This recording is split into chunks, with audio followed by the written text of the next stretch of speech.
आज राज ठाकरेंनी जे आदरणीय एकनाथराव खडसेंचं जे स्टेटमेंट केलं याचं आम्ही खंडन करतो।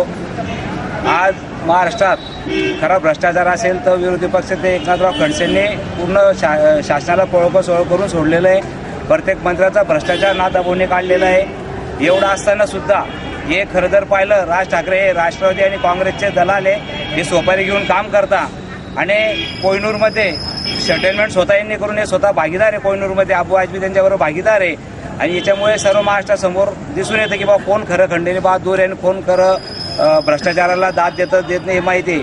हे खरं स्वयंभूज नेते यांना लोकांमधून कधून निवडून गेलेले नाही, याच्यामुळे यांना लोकांची जाणीव नाही आहे।